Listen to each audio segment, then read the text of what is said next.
नमस्कार, आप सभी का स्वागत करती हूँ अपने चैनल ज्ञानोदय में। देखिए, मैंने आपको पिछले वीडियो में आपको कुछ रचनाओं के विषय में बताया था और आज हिंदी साहित्य की श्रृंखला के अंतर्गत हम उन सभी रचनाओं की जो है ट्रिक तो हमने देख ही ली, ठीक है। ट्रिक पिछले वीडियो में मैंने आपको बताई। आज हम ये जानेंगे कि ये जो सभी रचनाएं हैं इनके मुख्य तथ्य क्या है, क्योंकि इनमें से बहुत अधिक प्रश्न पूछे जाते हैं तरह तरह से, ठीक है। तो मैं बता देती हूँ किस में क्या लिखा हुआ है, ठीक है। अगर हम रामानंद की राम रक्षा स्रोत की बात करें, ठीक है, तो राम रक्षा स्रोत में हिंदी की राम काव्य परंपरा का प्रारंभ कहाँ से हुआ, राम काव्य परंपरा का प्रारंभ कहाँ से हुआ, ये प्रारंभ के विषय में रामानंद ने लिखा है, ठीक है। किसमें? राम रक्षा स्रोत में। उसके बाद आती है विष्णुदास, ठीक है, मतलब रामायण कथा, ठीक है। तो रामायण कथा में जो है ये हिंदी में लिखा गया, ये बड़ा इम्पोर्टेंट चीज़ है, मैं आपको बता दूं, ठीक है। हिंदी में लिखा गया पहला राम काव्य है, ठीक है। हिंदी में लिखा गया पहला राम काव्य है क्या? रामायण कथा, ठीक है। आपको मालूम है राम काव्य जो है वो जैन कवियों के द्वारा भी लिखा गया था, स्वयंभू ने लिखा था ना, स्वयंभू ने पौमचर्यु जो लिखा था वो भी एक राम काव्य था, जो कि उन्होंने अभ्रंश भाषा में लिखा, लेकिन ये हिंदी में लिखा गया पहला राम काव्य था। इस बात का आप ध्यान रखेंगे, जो कि विष्णुदास ने लिखा था, ठीक है।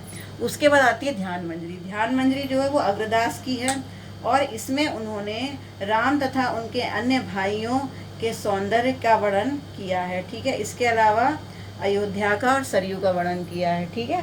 यानी राम के भाइयों का और राम का, इसके अलावा सरयू अयोध्या का वर्णन ध्यान मंजरी में किया है। किन्होंने किया है? अग्रदास ने। यानी आ से अग्र और आ से अयोध्या, अयोध्या का भी वर्णन इसके अंदर किया गया है। तो ऐसी कौन सी रचना है जिसमें अयोध्या का वर्णन किया गया, सरयू का वर्णन किया गया? तो वो कौन सी है? ध्यान मंजरी, ठीक है।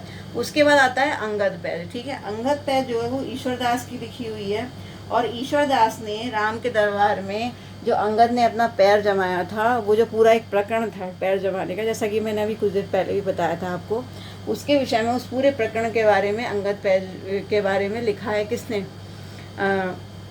ईश्वरदास ने, ठीक है।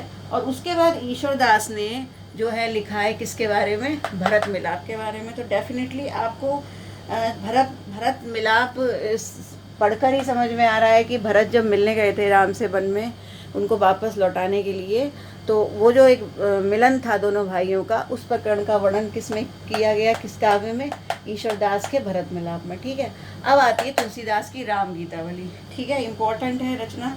तो राम गीतावली जो थी तुलसीदास की, इसमें उन्होंने क्या किया है राम गीतावली में?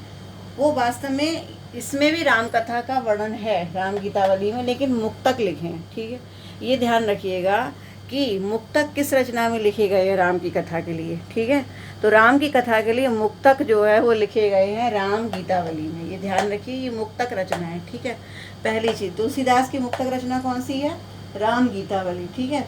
इसके अलावा इसमें भी वास्तव में राम गीतावली में भी ये भी 7 कांडों में ही विभक्त है। जैसे रामचरितमानस 7 कांडों में विभक्त थी, वैसे राम गीतावली भी 7 कांडों में ही विभक्त है, ठीक है। उसके बाद आती है कृष्ण गीतावली। कृष्ण गीतावली भी तुलसीदास ने लिखी है, ठीक है। और कृष्ण गीतावली में श्री कृष्ण का वर्णन, गोपियों का प्रेम, मथुरा जाने पर जो विरह वेदना, ये सारी चीज़ें ये तुलसीदास ने लिखी, ठीक है। ये कृष्ण पर लिखा गया काव्य जो है वो तुलसीदास का है। हालांकि ज़्यादातर लोग ये कहते हैं कि तुलसीदास ने राम के ऊपर लिखा था, लेकिन ये ग्रंथ जो है वो कृष्ण के ऊपर लिखा था। किसने? तुलसीदास ने, ठीक है। और किस में लिखा था? ब्रजभाषा में। ये भी ध्यान रखिएगा, ये ब्रजभाषा में लिखा गया काव्य, ठीक है। उसके बाद आती है रामचरितमानस, ठीक है। रामचरितमानस के विषय में सभी लोग जानते हैं, राम के चरित्र का वर्णन है पूरा, जो है उनके मतलब बचपन से लेके, जन्म से लेके, और जब उत्तरकांड तक, बालकांड से लेके उत्तरकांड तक 7 कांड हैं, और जब सीता जी पृथ्वी में समा गई तब तक का पूरा वर्णन। फिर उसके बाद राम राज्य के बारे में सभी तरीके का पूरा वर्णन जो है वो रामचरितमानस में पूरा वर्णन मिलता है। ये तो सभी लोग जानते हैं, रामचरितमानस से सभी परिचित हैं, ठीक है। इसमें बताने की ऐसी कोई ज़रूरत ही नहीं है आपको, ठीक है। और ये सर्वाधिक लोकप्रिय ग्रंथ है, तुलसीदास का सर्वाधिक लोकप्रिय ग्रंथ कौन सा है? रामचरितमानस। उसके बाद आता है पार्वती मंगल, ठीक है। तो पार्वती मंगल जो है वो भी तुलसीदास का लिखा हुआ है, और पार्वती मंगल में वास्तव में शिव और पार्वती के मिलन का वर्णन किया गया है, ठीक है।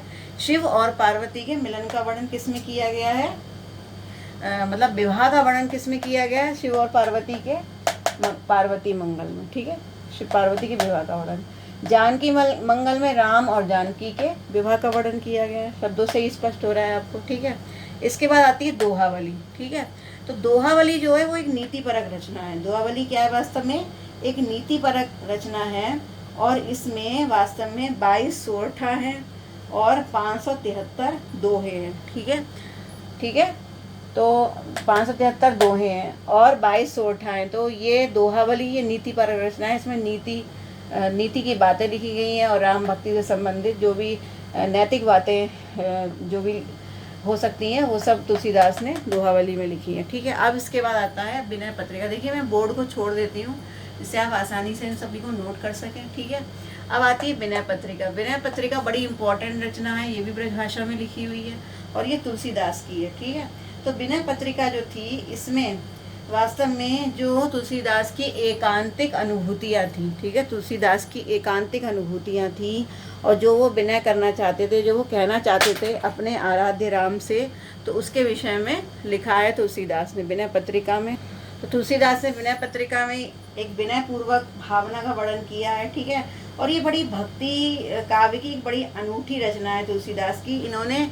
तुलसीदास ने विनय पत्रिका में राम से आत्मनिवेदन किया है, ठीक है। क्या करा है? आत्मनिवेदन किया है और ये ब्रजभाषा की रचना है। इसमें शांत रस की प्रधानता है, ठीक है, शांत रस की प्रधानता है। और ये किसकी रचना है?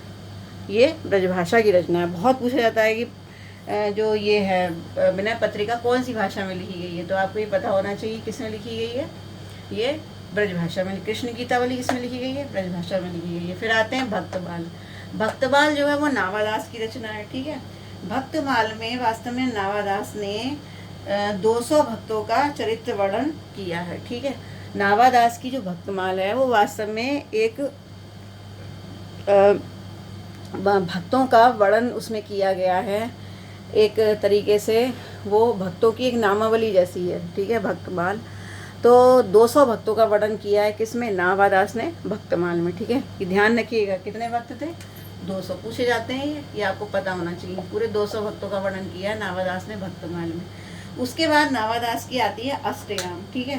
तो अष्टयाम जो है ये राम भक्ति विषयक माधुर्य पूर्ण रचना है, ठीक है। यानी जो माधुर्य भाव है राम से संबंधित, ठीक है, उसकी रचना किन्होंने की, उसके बारे में किसने लिखा? नावादास ने। किसमें? अष्टयाम में, ठीक है। और बाकी किसने अष्टयाम लिखी थी? रसखान ने लिखी थी, उसमें भी माधुर्यपूर्ण वर्णन ही किया गया, ठीक है। और जो अष्टयाम यानी जो 8 पहर की जो कथा हुआ करती थी कृष्ण की, वो उसमें भी रसखान उसका वर्णन किया है रसखान ने, जबकि यहाँ पर अष्टयाम में माधुर्यपूर्ण भाव का वर्णन किया है नावादास ने। फिर आती है रामलला नहचू। रामलला नहचू भी तुलसीदास ने लिखी, ठीक है। तो तुलसीदास ने रामलला नहचू जब लिखी थी तो उन्होंने इसमें क्या लिखा था? इसमें राम विवाह और यज्ञोपवीत संस्कार के अवसर पर जो वर्णन किया गया है, ठीक है। देखिए राम विवाह हुआ था और राम, आपको मालूम है हर विवाह में यज्ञोपवीत संस्कार होता है, ठीक है। तो यज्ञोपवीत संस्कार का वर्णन किया राम के विवाह में। तो वहाँ उस वर्णन में नहचू नाम आता है एक व्यक्ति का, तो उस नहचू का वर्णन जो है किया किसने? तुलसीदास ने, ठीक है। फिर आता है रामचंद्रिका, ठीक है। तो रामचंद्रिका जो है ये केशवदास की रचना है। रामचंद्रिका केशवदास की रचना बड़ी इम्पोर्टेंट रचना है और इम्पोर्टेंट ये है कि जो रामचंद्रिका है वो वाल्मीकि रामायण पर आधारित रचना है और इसे छंदों का अजायब घर भी कहा जाता है, क्योंकि इतने परिष्कृत छंद उन्होंने दिए हैं। केशवदास ने पांडित्यपूर्ण प्रदर्शन किया है अपने छंदों का कि उसको छंदों का अजायब घर कहा गया, क्योंकि उन छंदों को समझना बड़ा कठिन होता है, ठीक है। तो इसलिए रामचंद्रिका को छंदों का अजायब घर भी कहा जाता है। केशवदास की लिखी हुई ये रीतिकाल के कवि हैं, ठीक है। अब उसके बाद है रामायण महानाटक। रामायण महानाटक प्राणचंद्र चौहान की लिखी हुई है और रामायण महानाटक जो है इसमें संवाद शैली में राम कथा का वर्णन है, ठीक है। आप अपने नोट्स में लिखते जाइए, संवाद शैली में राम कथा का वर्णन। अब भाई नाटक है तो संवाद तो होगा ही उसमें, ठीक है। तो संवाद शैली में राम कथा का वर्णन किसमें है? रामायण महानाटक में। उसके बाद आती है वैराग्य संदीपनी, ठीक है। तो वैराग्य संदीपनी जो थी इसमें क्या वर्णन किया गया है? वैराग्य संदीपनी में इसमें जो संत महिमा का वर्णन, राम की भक्ति का वर्णन, ठीक है, एक शांत रस से भरा हुआ एक बैराग से भरा हुआ एक काव्य है, ठीक है, बैराग्य संदीपनी। तो इसमें राम की महिमा का वर्णन किया गया है, ठीक, बैराग्य संदीपनी में। और नैतिक रचना है ये, वास्तव में नैतिकतापूर्ण रचना है, नैतिक बातों से भरी हुई है। उसके बाद आता है तुलसीदास का रामाज्ञा प्रश्न। रामाज्ञा प्रश्न ये बड़ी इंपॉर्टेंट रचना है, इसके बारे में पूछा जाता है, ठीक है। देखिए ये तुलसीदास की सभी रचनाएं, चाहे टीजीटी हो, चाहे पीजीटी हो, चाहे नेट हो, ये तीनों के लिए ही इम्पोर्टेंट है, इसलिए इसको कोई भी मत छोड़िए, सब कर लीजिए, ठीक है। ये इसमें मैं कोई यही नहीं बता सकती आपको कि कौन सी टीजीटी के लिए इम्पोर्टेंट है, कौन सी पीजीटी, ये सभी के लिए इम्पोर्टेंट है, कुछ भी पूछ लिया जाता है इनमें से, ठीक है। तो रामाज्ञा प्रश्न जो रचना थी तुलसीदास जी की थी, और रामाज्ञा प्रश्न जो रचना है इसमें तुलसीदास जी ने क्या लिखा है मैं आपको बताती हूँ। इन्होंने शुभ अशुभ शकुन के विचार लिखे हैं इसमें। ये एक ज्योतिष काव्य है, ठीक है, इसमें ज्योतिष का वर्णन किया गया है। तो पूछा जाता है कि तुलसीदास की ऐसी कौन सी रचना है जिसमें ज्योतिष का वर्णन है, तो वो कौन सी है, रामाज्ञा प्रश्न, ठीक है। शुभ और अपशगुन के बारे में, शगुन अपशगुन के बारे में इसमें बताया गया है। उसके बाद है बरवे रामायण और कवितावली, ठीक है, ये तुलसीदास की लिखी हुई। तो देखिए बरवे रामायण में क्या है, जो नंबर 20 पर है बरवे रामायण। तो बरवे रामायण में वास्तव में जो तुलसीदास थे उन्होंने क्या लिखा था बरवे रामायण में, उन्होंने राम कथा संबंधी मार्मिक प्रसंगों का वर्णन किया है, ठीक है। राम कथा संबंधी जो मार्मिक प्रसंग जितने हैं वो छांट के उन्होंने लिखे हैं, और चूंकि ये बरवे छंद में है तो इसलिए इसको बरवे रामायण कहा जाता है, ठीक है। ये बरवे छंद में लिखा गया है, ठीक है, लिखी गई है पूरी, इसलिए बरवे रामायण इसको बोला जाता है, ठीक है। और उसके बाद आती है कवितावली, ये भी बड़ी इंपॉर्टेंट रचना है, ठीक है, ये ध्यान रखिएगा।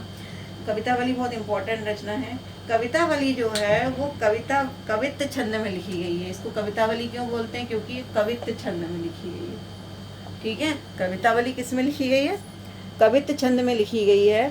और कवितावली जब कवित्त छंद में लिखी गई तो इसमें वास्तव में क्या है, इसमें रामचरितमानस के समान कवितावली में भी राम कथा 7 कांडों में वर्णित है, ठीक है। और इसमें 325 जो है वो कवित्त छंद है, कितने, 325, 7 कांडों में बटी हुई है राम कथा। अच्छा, कवितावली कौन सी भाषा में लिखी गई है ये आप मुझे कमेंट करके बताएंगे। मैं आपको होमवर्क दे रही हूँ, आप भी कुछ कीजिए। अगर आपने मेरे कुछ वीडियोस वगैरह पिछले देखे तो आपको ज़रूर पता होगा कि कवितावली कौन सी भाषा में लिखी गई है, ब्रज भाषा है या अवधी है, कौन सी है, ये आप मुझे बताइएगा, ठीक है। तो ये कुछ रचनाएं मैंने आपको बता दी, उनके बारे में जो मुख्य बिंदु बनते हैं वो मैंने आपको बता दिए। इसकी PDF आपको जल्दी ही मिलेगी, ठीक है, तैयार कर रही हूँ, टेलीग्राम पर ज़रूर भेजूँगी। और ज़्यादा से ज़्यादा संख्या में बस जो आप जुड़ते रहिए, ठीक है, धीरे धीरे आप जुड़ते जाएंगे और मैं आपको सभी चीज़ें देती जाऊँगी, प्रोवाइड करती जाऊँगी। चैनल को सब्सक्राइब कर लीजिए, शेयर कीजिए, मुझे कमेंट कीजिए, लाइक कीजिए, और सबसे पहले लाइक कीजिएगा जब भी वीडियोस को देखना शुरू करें। और बहुत बहुत धन्यवाद आपका करना चाहती हूँ, आप लगातार मुझसे जुड़ रहे हैं टेलीग्राम ग्रुप पर और फेसबुक ग्रुप पर, ठीक है। अगर आपको मुझसे जुड़ना है तो मेरे वीडियो के डिस्क्रिप्शन बॉक्स में आपको दोनों लिंक मिल जाएंगे, और जो आपका कमेंट बॉक्स है उसमें भी मिल जाएगा आपको लिंक, आप आसानी से मुझसे जुड़ सकते हैं, ठीक है। तो लगातार पढ़ते रहिए, अपने सपनों को जरूर पूजा कीजिए। इसी आशा और आकांक्षा के साथ अब यहीं पर अपनी वाणी को विराम देती हूँ और फिर मिलती हूँ नेक्स्ट वीडियो में। नमस्कार।